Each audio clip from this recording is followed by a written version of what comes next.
Happy New Year's, friends. I trust that you had a great Christmas and enjoyed some time with family and friends. We were blessed to have all of our family at some point through the Christmas season.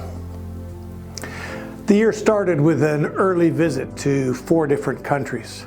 Spent a few days together with Steve and Patty Herzog and Cal Anthony, along with leaders from 8 different European countries. We prayed together, we encouraged one another, and we strategized about the planting of churches in that part of the world. We're blessed to be in partnership with such great leaders working together with God. I then dropped down to Ethiopia to see our workers, Jeremy and Teresa Feller and Brian and Val Rutten, as well as Mamusha Fenta, one of our great partners there. Along with everything else they do, they are leading a great local church. They're in the midst of a substantial building project, all funded locally.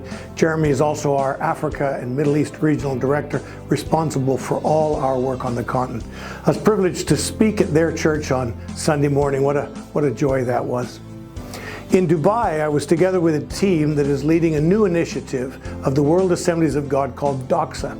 At some point, I will give a further description of this work. Suffice to say that it's focused on providing a receiving agency for workers from all over the world to go to and live among the 2,085 unengaged people groups around the world. The last frontier for the gospel today. Finally, I dropped into Jeddah, Saudi Arabia.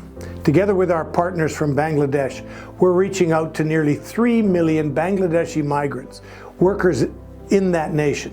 What struck me was the contrast between the lifestyle and wealth of the many Saudis and the rich that work there, and the working conditions and living conditions of 90% of these Bangladeshi workers. It's a tourist attraction, Jeddah, a very beautiful place. They do a Formula One race there every year. It's one of the richest cities in the world. And on the other hand, the working and living conditions of the workers was terrible.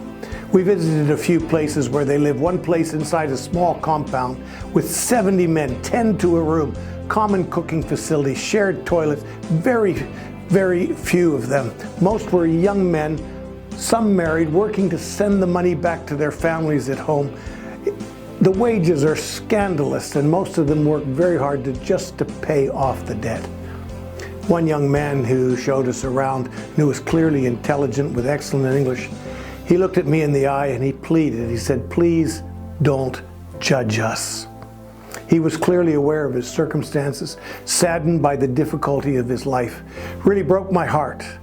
We're seeking to bring Jesus to them. We place audio Bibles, and we have already seen a number of people come to faith, and they gather as best they can in small groups to encourage each other in the faith. Pray for the Bangladeshi workers of Saudi Arabia.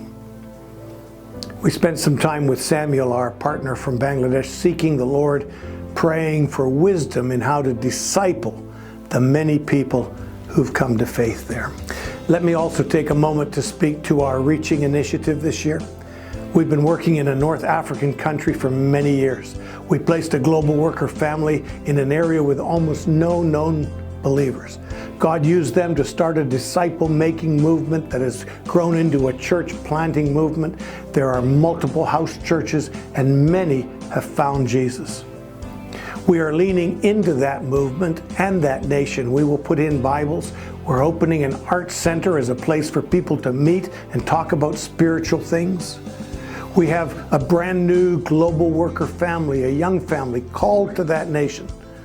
They're ready to go. We just need to provide the support that they will need. Your support will help us to bring hope to this nation.